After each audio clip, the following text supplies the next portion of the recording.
हिंदू धर्म के अनुसार कार्तिक महीने में पूर्णिमा के चौथे दिन करवा चौथ का त्योहार मनाया जाता है। इस दिन सुहागिन महिलाएं अपने पति की लंबी उम्र की कामना के साथ निर्जला व्रत रखती हैं। इस दिन शाम को करवा चौथ की कथा के बाद चंद्रमा निकलने के बाद चंद्रमा को अर्घ देती हैं और पति को तिलक आदि करने के बाद पति के हाथों से पानी पीकर अपना व्रत खोलती हैं। इस दिन भगवान शिव, गणेश जी और कार्तिकेय के साथ बनी गौरी के चित्र को भी विधि विधान से पूजा जाता है। कहते हैं कि इस व्रत को करने से जीवन में पति का साथ हमेशा बना रहता है, साथ ही सौभाग्य की प्राप्ति और जीवन में सुख शांति भी बनी रहती है।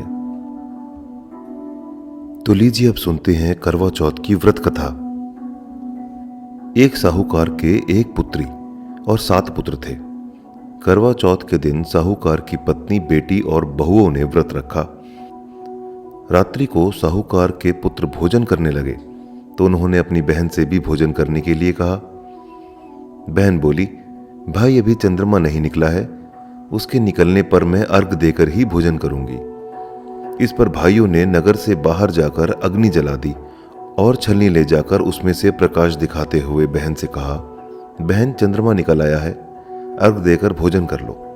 बहन अपनी भाभियों को बुलाती है और कहती है कि तुम भी चंद्रमा को अर्घ दे लो, किंतु उसकी भाभियां पतियों की करतूत जानती थी।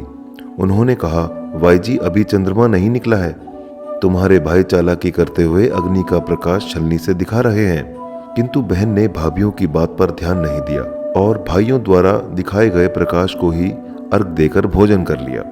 इस प्रकार व्रत भंग होने से गणेश जी उनसे रुष्ट हो गए।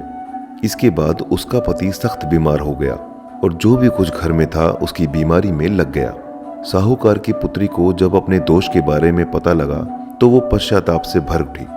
गणेश जी से क्षमा प्रार्थना करने के बाद उसने पुनः विधि विधान से चतुर्थी का व्रत करना आरंभ कर दिया। श्रद्धा अनुसार सबका आदर सत्कार करते हुए सबसे आशीर्वाद लेने में ही अपने मन को लगा दिया।